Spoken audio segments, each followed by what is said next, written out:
Esa es una pregunta que siempre nos vamos a hacer. ¿Por qué existe el mal en el mundo? ¿Algunas veces te has preguntado, si Dios nos ama, ¿por qué nuestro mundo no es un paraíso donde se vivía en armonía, paz y justicia? Albergamos internamente inseguridades, temores, envidias, insatisfacciones, desequilibrios emocionales, competencia, angustia. Las familias están desintegradas, los hijos se vuelven rebeldes. Hay odios de unos para con otros, tristezas y limitaciones.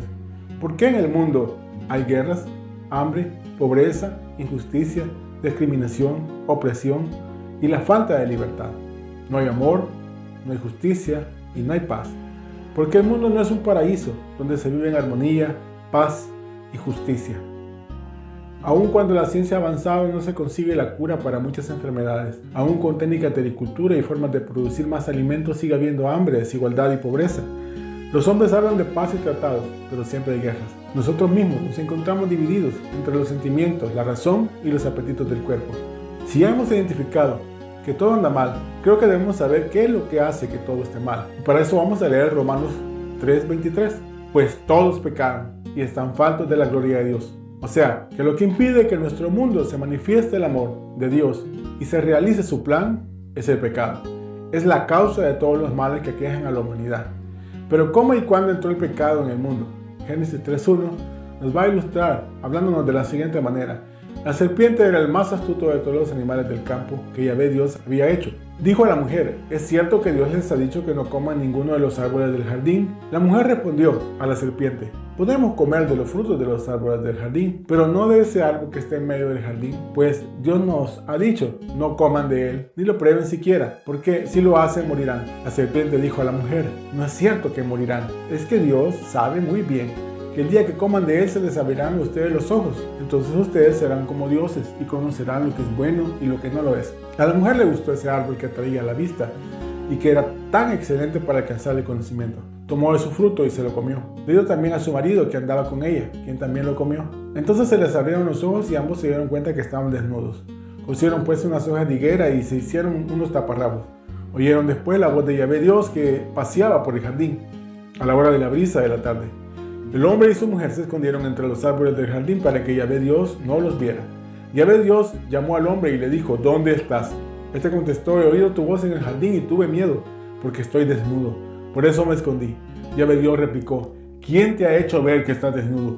¿Has comido acaso del árbol que te prohibí? El hombre respondió, la mujer que pusiste a mi lado me dio del árbol y comí. Yahvé dijo a la mujer, ¿qué has hecho? La mujer respondió, la serpiente me engañó y he comido. Entonces Yahvé Dios dijo a la serpiente, por haber hecho esto, maldita seas entre todas las bestias y entre todos los animales del campo. Te arrastrarás sobre tu vientre y comerás tierra por todos los días de tu vida. Haré que haya enemistad entre ti y la mujer, entre tu descendencia y la suya. Ella te pisará la cabeza mientras tú herirás su talón. A la mujer le dijo, multiplicaré tus sufrimientos. En los embarazos darás a luz a tus hijos con dolor. Siempre te hará falta un hombre y él te dominará. Al hombre le dijo, por haber escuchado a tu mujer y haber comido el árbol del que yo te había prohibido comer, maldita seas para siempre. Por tu causa, con fatiga sacarás de ella el alimento por todos los días de tu vida.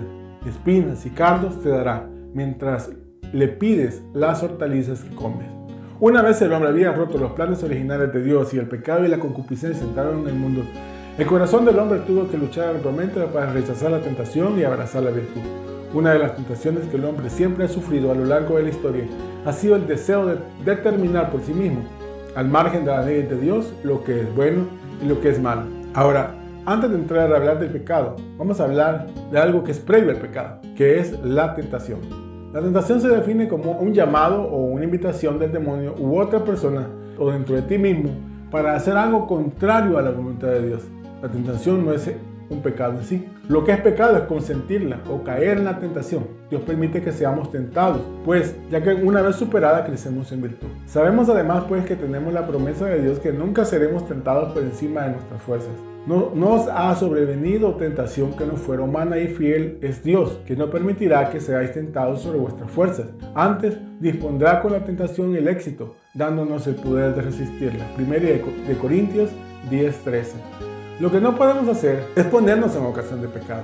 Aunque luego no cometiéramos ningún pecado de pensamiento o en acto, Por el mero hecho de habernos puesto voluntariamente en ocasión de pecado sin haber justificación para ello, ya estarías cometiendo un pecado grave de imprudencia por exceso de confianza en nuestras propias fuerzas. En la actualidad, como consecuencia del influjo de una moral bastante separada de los principios cristianos, los cristianos se ven contagiados de las modas y pensamientos del mundo, que han conseguido influir en muchas personas el concepto de pecado, y la gravedad del mismo se han oscurecido en la mente de muchos. Es por ello que se ve necesario recordar y precisar la doctrina de siempre acerca del pecado. El primer pecado es el pecado original, y es el pecado con el que todos venimos a nacer. Es un pecado heredado de nuestros primeros padres, es decir, Adán y Eva. Este pecado es la desobediencia y ha ido creciendo cada vez más en el hombre. Y el mundo se aleja más de Dios y de sus leyes y se vuelve un esclavo de esos vicios y de estos pecados. ¿Cuáles son los efectos del pecado?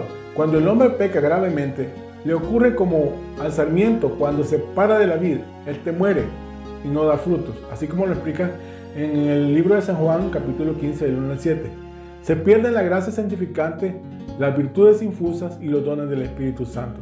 Se pierden todos los méritos adquiridos por las buenas obras anteriores y al mismo tiempo uno queda incapacitado para adquirir nuevos méritos. El hombre se hace esclavo del demonio, lo que produce como consecuencia un aumento de las malas inclinaciones. Además se hace reo de pena eterna del infierno. Conforme una persona se va separando más de Dios, le es más difícil ser bueno. Es más, tiene una mayor inclinación a pensar y actuar con un corazón malo y torcido.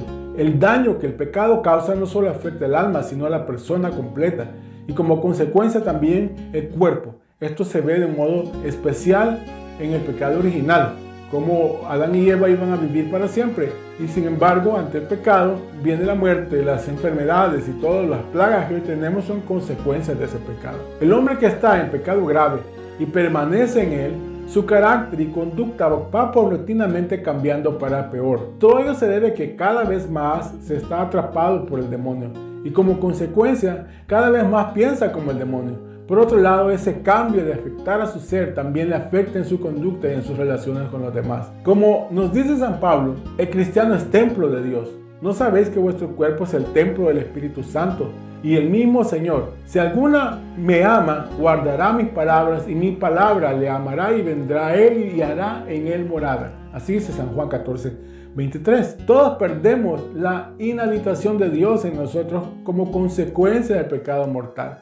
Por lo tanto, el pecado no es algo externo a nosotros, sino algo que sale del fondo de nuestro propio ser. Porque un árbol de limones da siempre frutos agrios y ácidos, y no dulces y apetitosos. La simple razón de que tiene raíces de limón y no puede dar sino limones, así también nosotros manifestamos frutos de pecado, porque nuestra raíz, el corazón, está lleno de pecado. Necesitamos que alguien nos cambie el corazón. Nosotros somos pecadores. Por eso precisamente pecamos. Salmo 51:7 nos dice: tú ves que malo soy de nacimiento, pecador desde el seno de mi madre. El pecado es como una sombra inseparable de nosotros. Y solo hay dos maneras que podamos quitarnos esa sombra: o estar en la completa oscuridad, lo cual sería peor, o ser luz, la luz que no tiene sombra. Pero esto resulta imposible para las fuerzas humanas. Querer salvar la vida por nuestras propias fuerzas es hundirnos más en la desesperación y la impotencia. Cuando buscamos por caminos falsos, el materialismo, el consumismo, el humanismo sin Dios o el humanismo ateo, o también el capitalismo cuyo Dios es el dinero, estamos equivocando el camino.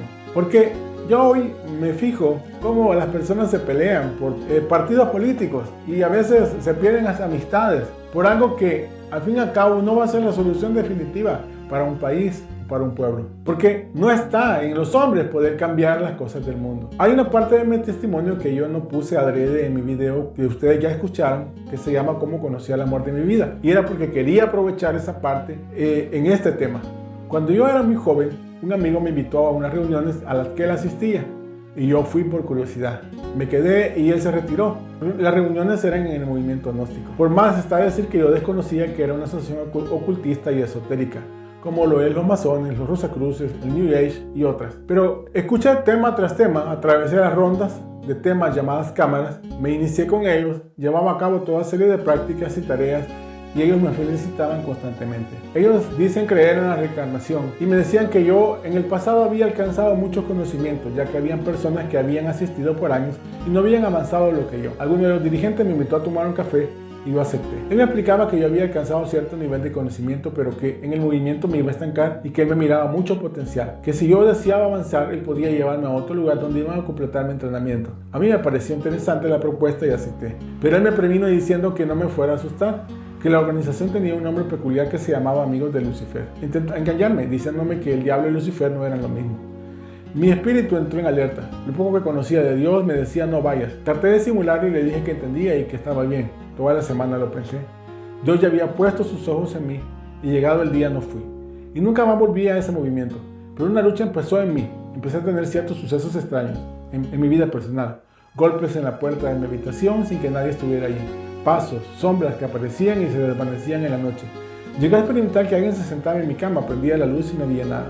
Sonidos en el techo, una sensación como que alguien me seguía, me vigilaban todo el tiempo. Y esta fue una de las cosas que me hizo buscar a Dios. Tú ya sabes cómo Dios me llevó a un grupo y luego a mi retiro. Y yo te cuento esto porque el enemigo es muy sutil y puede llevarnos sus redes fácilmente. Al no tener cuidado, la gente busca que le lean las cartas o que le lean el café, las manos. Muchas veces lo hacen como un juego, como en el caso de la Ouija, sin saber que detrás de estas cosas está el padre de la mentira.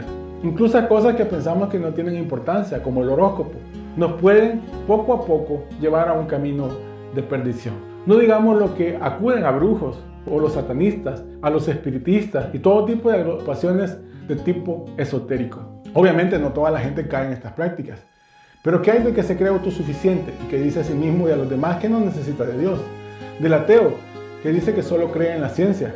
Del agnóstico, del que dice no necesita ir a la iglesia porque él no le hace daño a nadie, por lo tanto si existe el cielo pues va a ir al cielo. Y él ni cree ni deja de creer. ¿Y qué hay del cristiano instalado? Es decir, del cristiano cómodo, el que dice que cree en Dios, pero no va a casa de iglesia, no ora, no convive con otros, no comunica su fe, ni se deja contagiar la fe de otros. Las parroquias muchas veces están llenas de paganos bautizados, gente vacía, llenas de ritualismo, pero falta de fe, porque carecen de rectitud. Dice la primera de Juan, capítulo 3, versículo 4. Todo el que comete pecado infringe la ley. O sea, ninguno de nosotros, hermanos, estamos exentos del pecado. Todos en cualquier momento podemos caer. Aquí alguien viene y me dice, yo nunca he pecado, estaría mintiendo, porque todos hemos pecado. Desde el pecado más sencillo, el más pequeño que nosotros podamos pensar es pecado. Dice, la palabra de Dios nos está instruyendo. Todo lo que no proviene de la fe es pecado, dice Romanos 14, 23. Es decir, todos aquellos pensamientos, todos aquellos deseos, todas aquellas cosas que a veces consentimos en nuestro corazón y que no están contemplados dentro de lo que es la fe, de lo que es lo bueno, de lo que es lo sano, también es pecado. El pecado no es solamente lo que haces, es también lo que deseas, es también lo que a veces piensas de los demás, lo que les deseas a los demás, lo que les quisieras hacer si pudieras. Santiago 4:17 dice, el que sabe hacer lo bueno y no lo hace, le es pecado. Es decir, este es el pecado de omisión. Cuando tú pudiendo hacerle bien a alguien, teniendo cómo hacerle ese bien a alguien, no lo haces, también estás cayendo en pecado. Y 1 de Juan 5:17, toda injusticia es pecado. Es decir, aprovecharnos de los demás, no pagar en lo justo, todo ese tipo de cosas que son injustas también son pecados. Al final del día, Satanás no necesita convencernos para que nos rebelemos abiertamente contra Dios. Él está perfectamente satisfecho. Cuando nos desinteresamos e ignoramos a nuestro Padre, si Él no puede hacernos pecar, al menos hará que nos quedemos estancados. Si Él no puede convertirnos en pecadores, hará todo lo posible para convertirnos en observadores pasivos. Cuando un ejército no puede abarcar directamente una ciudad enemiga, una de las estrategias es rodear la ciudad, es cortar los recursos y esperar a que esa ciudad se desmorone desde el interior. Satanás parece hacer lo mismo. Si no puede incitarnos a volvernos rebeldes a Dios, tratará de rodearnos, separarnos de las escrituras, de la oración, de la iglesia. El cristiano impávido es como el agua que no fluye. Al quedarse estancado se llena de bacterias y muere. Y necesitas entonces, hermano, moverte y entrar en acción, asistiendo a la iglesia, asistiendo a una comunidad donde compartas tu fe. Del mismo modo que la persona que no se lava, llega un momento en el que pierde el sentido de la higiene y si le preguntas dice que no está sucio, La persona que vive habitualmente en situación de pecado grave pierde el sentido de su pecado. No es consciente del estado de su alma y como consecuencia no ve necesario arrepentirse. La pérdida del sentido del pecado es una manifestación clara del estado de separación del alma con respecto a Dios. Es fruto del endurecimiento del corazón causado por el mismo pecado y del demonio actuando en su alma. La pérdida del sentido del pecado es siempre culpable, pues es el resultado de una separación voluntaria de Dios. Hoy día es uno de los problemas más graves a los que se enfrentan los fieles en la iglesia, pues al no sentirse la persona pecadora, no busca a Dios. No siente la necesidad de arrepentirse y como consecuencia cada vez se separa más de Él, y no solo su voluntad, sino también su entendimiento. Y por la pérdida del sentido del pecado, la sociedad cada vez se separa más de las costumbres cristianas y adquiere costumbres paganas y pecaminosas. La depravación es tal que llega un momento en que los actos y conductas que son graves y pecaminosos se ven normales e incluso justificables y buenos. Y cuando alguien habla de esas cosas, todo el mundo lo ataca porque él está hablando de algo que para todos parece normal, aunque la ley de Dios te esté diciendo que es pecado. A la hora de luchar contra el pecado, es muy conveniente conocer cuáles son las raíces del mismo. De igual modo que si queremos quitar una planta mala del jardín, tenemos también que quitar sus raíces. Si queremos crecer en virtud, no solo tenemos que quitar los pecados, sino también controlar y eliminar las raíces del mismo. Estas raíces son conocidas con el nombre de pecados capitales, y los pecados capitales son 7. El primero de ellos es el orgullo, es decir, buscar desordenadamente el propio honor. Avaricia, deseo no controlado de los bienes materiales. Lujuria, deseo desordenado de los placeres sexuales. Ira, estado emocional en el que se pierde el control de uno mismo y se busca vengarse de aquel que nos ha hecho daño. Gula, deseo desordenado por la comida o bebida. Envidia, tristeza porque otra persona sea mejor o tenga cosas que nosotros no tenemos. Pereza, dejarse llevar por el desgano por trabajar. Pero para liberarnos no podemos hacerlo solo. Nadie puede liberarte. Y alguien que diga que puede liberarte te está mintiendo, porque sería un ciego guiando a otro ciego. Dicen que cuando atrapan un elefante lo amarran con una cadena grande, pesada. Cuando el elefante quiere moverse, jala la cadena con su pata y siente esa cadena pesada, gruesa que lo detiene. Y luego de tanto intentarlo, se hiere su pata, se lastima, que llega un momento en que deja de jalar. Entonces lo que hacen, ya cuando el elefante ya no se mueve y ya no hace por salirse, por irse, le ponen una pita poco más liviana y el elefante no intentará nunca más irse. Nosotros, hermanos, estamos así. Muchas veces hemos caído en el pecado y hemos caído tantas veces que ya no hacemos nada por salirnos del pecado. Se vuelve normal, se vuelve cotidiano, ya no vemos el pecado en nosotros. Pareciera que nosotros mismos ya nos hemos acostumbrado tanto a que nos digan que somos de X manera que no queremos cambiar ya esa manera de ser. Necesitamos un poder de lo alto que no tenemos. Dos borrachos se subieron a una barca para pasar a la orilla del río. Estaba oscuro y ellos remaron toda la noche sin conseguir llegar al otro lado. Al amanecer y habiéndose pasado un poco la borrachera, se dieron cuenta que ni siquiera habían avanzado un solo metro, ya que la barca había permanecido amarrada a la orilla del río. Nosotros somos así como esos borrachitos. Estamos amarrados por el lazo del pecado, el cual no nos permite, por más esfuerzo que hagamos, llegar a la orilla de la salvación. Ni nuestras buenas intenciones, ni nuestras buenas obras, ni nuestra propia justicia son capaces de alcanzarnos la salvación. Necesitamos de alguien que desate el lazo del pecado. El pecado es básicamente no creerle a Dios, no confiar en Él, porque confiamos más en nosotros mismos o en la ciencia, creer más en nosotros que en Él, y preferimos nosotros negarlo a Él. No querer depender de su voluntad, hacer la vida por nuestra propia cuenta, es tener ídolos en nuestra vida. Y por ídolos hemos de entender todo aquello que de alguna manera suplanta a Dios. Pecado es todo lo que no proviene de la fe en Dios. Romanos 14:23 dice, toda actividad contraria a la fe o actitud de desconfianza. Los pecados son todas las formas concretas con las que manifestamos que estamos creyendo en nosotros mismos, en nuestros caminos y medios para conseguir la felicidad y la realización personal. Los odios, las injusticias, los robos, los abusos, el sexo desordenado, los asesinatos, egoísmos y orgullo son frutos del pecado.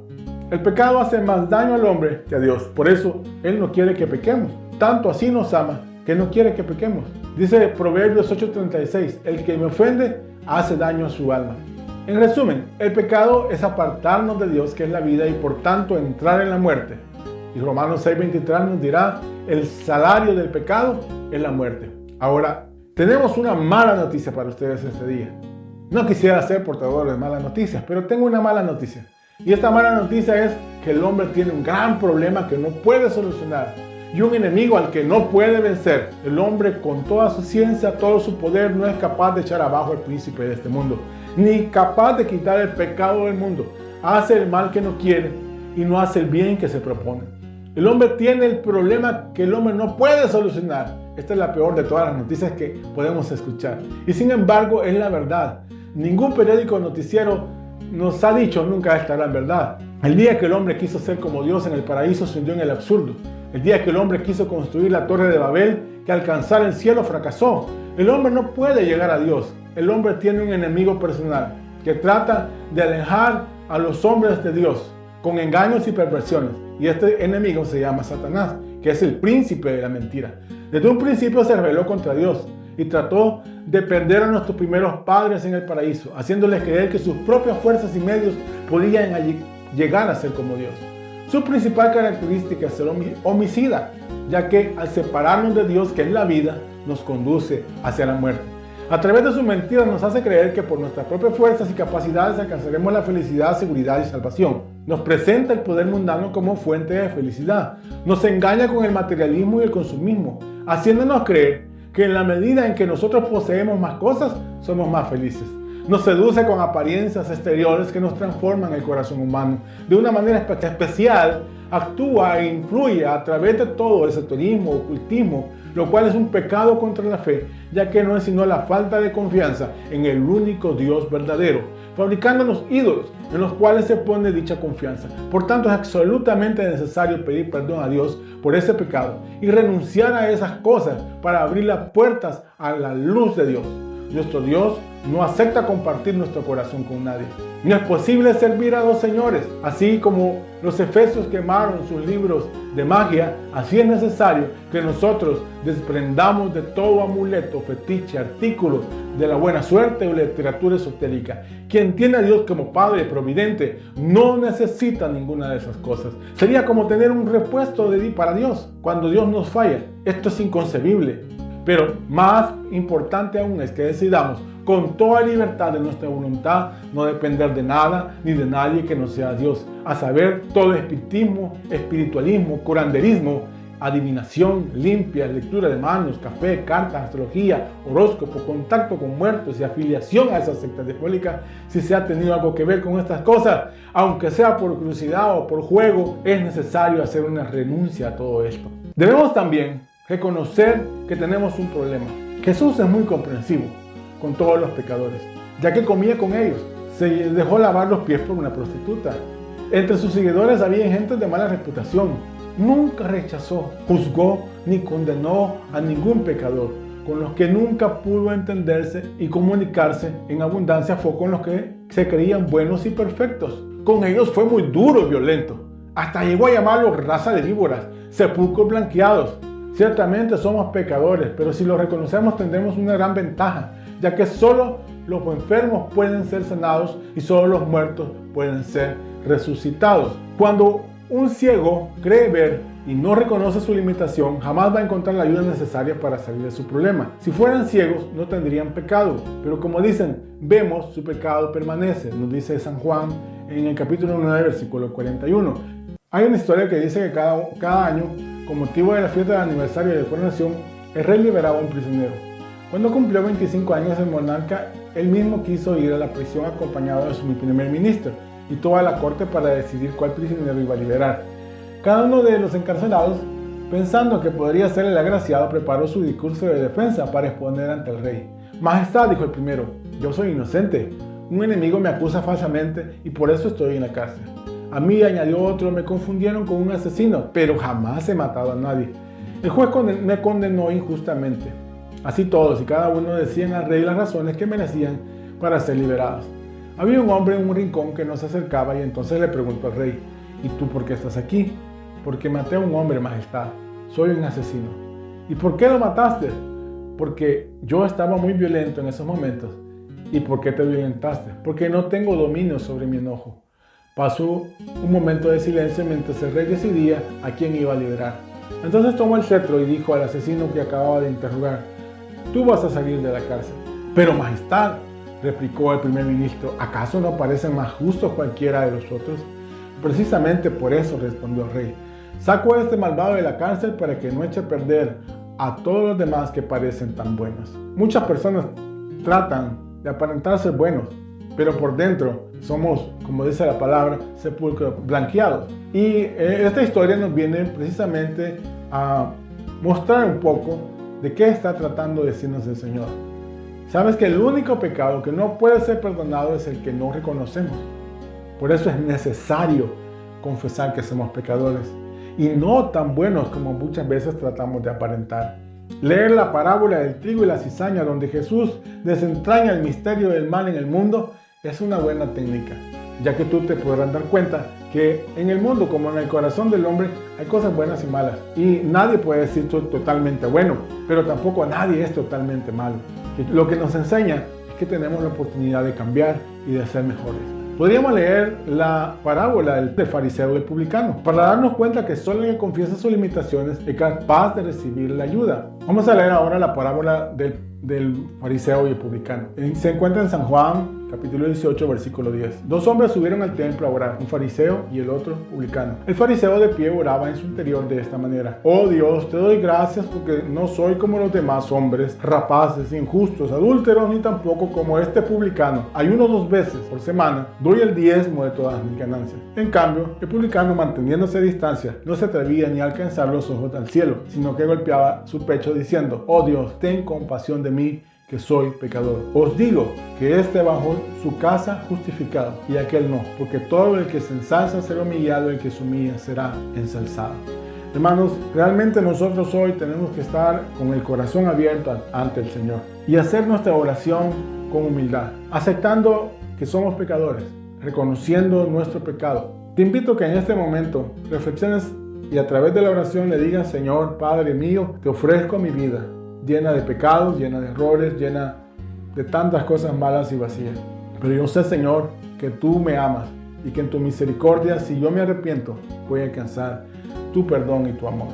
Por eso en este momento quiero, Señor Jesús, que tú tomes mi vida, que tú tomes mi ser, que tú aceptes, Señor, mi vida, para que en este momento en adelante poder servirte con amor, poder cambiar mi vida y poder transformarme. Ayúdame, Señor, a ser mejor cada día. Es un proceso que voy a iniciar este día a tratar de hacer mejor las cosas para que algún día pueda llegar ante ti con menos peso, con menos pecados y poder recibir ese amor tuyo en la gloria. Bendito sea, Señor Jesús, ahora y siempre, por los siglos de los siglos. Amén. Bendiciones, hermanos. Gracias por estar siempre atento a estos mensajes y, como siempre, pedirte, si te ha gustado, compártelo con tus amigos en el Facebook, con el WhatsApp o donde tú quieras. Y dale like, y también te pido, si no te has todavía suscrito al canal, que lo hagas para que luego pues puedas seguir escuchando los mensajes que posteriormente poco a poco voy a ir subiendo. Bendiciones para tu vida. Gracias.